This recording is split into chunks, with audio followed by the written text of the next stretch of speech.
Okay. ಈಗ ಒಂದ್ second ಬರ್ತೇನೆ. ಈಗ 0 ಮುಂಚೆ ಎರಡು ಆ ಬಿಲ್ ಅನ್ನು ಜಸ್ಟ್ ಮಂಡನೆ ಮಾಡಿಬ್ರು ಒಂದೇ 2 ನಿಮಿಷ. ಸನ್ಮಾನ್ಯ 2 ನಿಮಿಷ ಇದು ಸಭಾಧ್ಯಕ್ಷ 0 ಆದ ನಂತರ ಅವಕಾಶ ಕೊಡ್ತೇವೆ. ಸದನ ನಡೆದು 3ನೇ ದಿನ ಇವತ್ತು. ಸದನದಲ್ಲಿ ಒಂದು ಸಂಪ್ರದಾಯ ಅನ್ನುವಂಥದ್ದು ಇದೆ, ನಿಮಗೆ ಗೊತ್ತಿದೆ. ಮಾನ್ಯ ಎಚ್ ಕೆ ಪಾಟೀಲ್ ಬೆಳಕು ಚೆಲ್ಲಬೇಕು.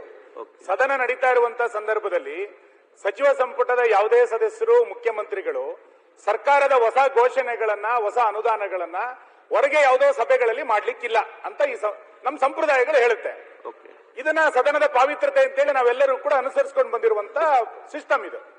ಆದ್ರೆ ನಿನ್ನೆ ಮುಖ್ಯಮಂತ್ರಿಗಳು ಹುಬ್ಬಳ್ಳಿಯ ಒಂದು ಮುಸಲ್ಮಾನರ ಸಮಾವೇಶದಲ್ಲಿ 10,000 ಕೋಟಿ ರೂಪಾಯಿ ಅನುದಾನವನ್ನ ಅದಕ್ಕೆ ಕೊಡ್ತೇವೆ ಅಂತ ಅವ್ರು ಹೇಳಿದ್ದಾರೆ. ಸದನ ನಡೀತಾ ಇರಬೇಕಾದ್ರೆ ಸದನದ ಸದಸ್ಯರಿಗೆ ನಮಗೆ ಹಕ್ಕಿದೆ, ಯಾವ ಅನುದಾನವನ್ನ ಯಾರಿಗೆ ಕೊಡ್ತಾ ಇದ್ದೀರಿ. ಇಲ್ಲಿಯ ತನಕ ಸದನದಲ್ಲಿ ನಡೀತಾ ಇರುವಂತಹ ಸಂದರ್ಭದಲ್ಲಿ ಹೊರಗಡೆ ಯಾವುದೇ ಅನುದಾನಗಳನ್ನ ಘೋಷಣೆ ಮಾಡ್ಲಿಕ್ಕಿಲ್ಲ. ಇಲ್ಲಿಯ ತನಕ ನಡ್ಕೊಂಡು ಬಂದಿರುವಂತ ಪದ್ಧತಿ. ಇವತ್ತು ನಿನ್ನೆ ಮುಖ್ಯಮಂತ್ರಿಗಳು 10,000 ಕೋಟಿ ರೂಪಾಯಿ ಅನುದಾನವನ್ನ ಒಂದು ಕೊಡ್ತಾರೆ ಅಂತಂದ್ರೆ ಸದನ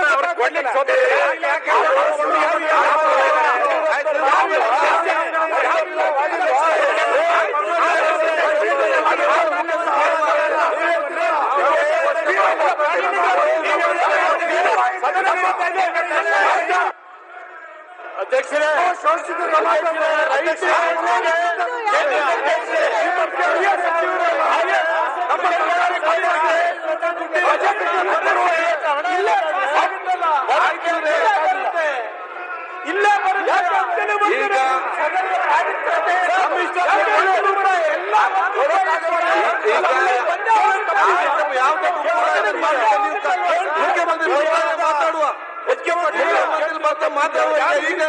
ಅವಕಾಶ ಮಾಡಿಕೊಳ್ಳಿ.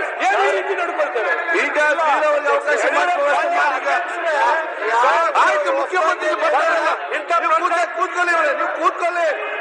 ಮಂತ್ರಿಗೂ ಮುಖ್ಯಮಂತ್ರಿ ಕೂತ್ಕೊಳ್ಳಿ. ಮುಖ್ಯಮಂತ್ರಿ ಊಟ ಕೊಡ್ತಾರೆ.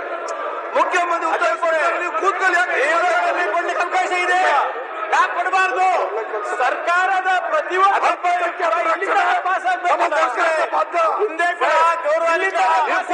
ಮಾನ್ಯ ಅಧ್ಯಕ್ಷರೇ,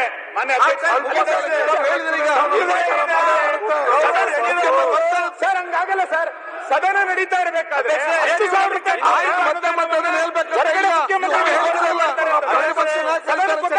ಏನಿದೆ ಅಂತ ಯಾವ ಇಲಾಖೆಯಿಂದ 10,000 ಮಾತಾಡುವ ಈಗ ಕೋಟಿ ರೂಪಾಯಿನ ಹೊರಗಡೆ ಯಾಕೆ ಕೊಡಬಾರ್ದು?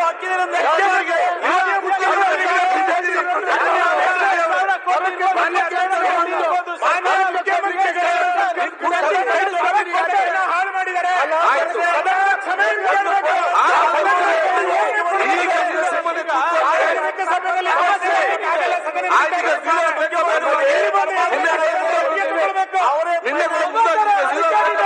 ಸರ್ ಹಾಗಾದ್ರೆ ಉತ್ತರ ಕೊಡ್ತಾರೆ.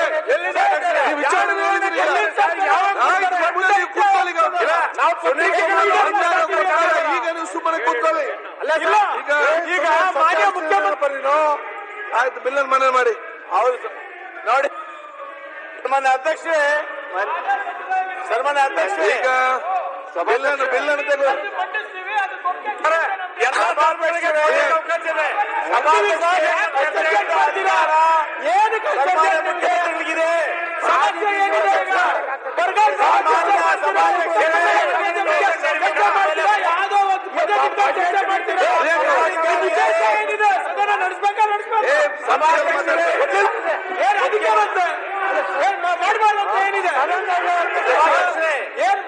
ಇಲ್ಲೇ ತರ್ಬೇಕಲ್ಲ, ಇಲ್ಲೇ ಕೊಡ್ಬೇಕಲ್ಲ. ಕೊನೆಗೆ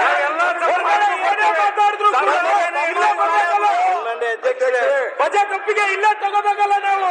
ಮೊನ್ನೆ ಅಧ್ಯಕ್ಷರೇ ಅದಕ್ಕೇನಿದೆ ಸನ್ಮಾನ್ಯ ಅಧ್ಯಕ್ಷರೇ, ಸ್ಕ್ರಿಪ್ಟ್ ಬರ್ದು ಕೊಟ್ಬಿಡಿ.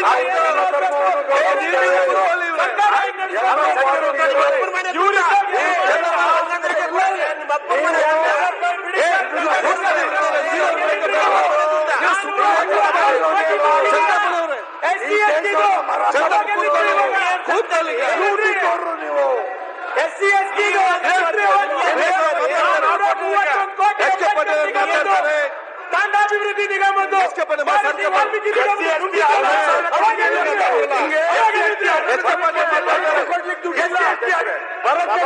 ಕೇಂದ್ರ ಸರ್ಕಾರ ಹೇಳ್ತೀನಿ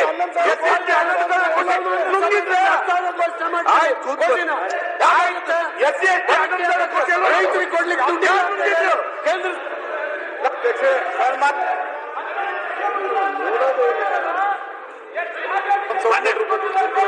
ಆಯ್ತು. ಈಗ SC ST 11,000 ಕೊಟ್ಟಿವಿ, ಎಲ್ಲೋಯ್ತು? SC ST 11,000 ಕೋಟಿ ಎಲ್ಲೋಯ್ತು? ಸುಮ್ಮನೆ ಕೂತ್ಕೊಳ್ಳಿ.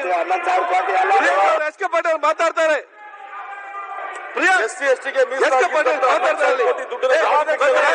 ಎಸ್ ಕೆ ಪಾಟೀಲ್ ಸರ್ಕಾರ ಬಗ್ಗೆ ಮಾತಾಡಿ. ಶಿವತ್ ಕೂತ್ಕೊಳ್ಳಿ. ಲಾ ಮಿನಿಸ್ಟರ್ ಮಾತಾಡ್ತಾರೆ. ಆಯ್ತು ಮಾತಾಡ್ಬೇಡಿ. ಕೂತ್ಕೊಳ್ಳಿ.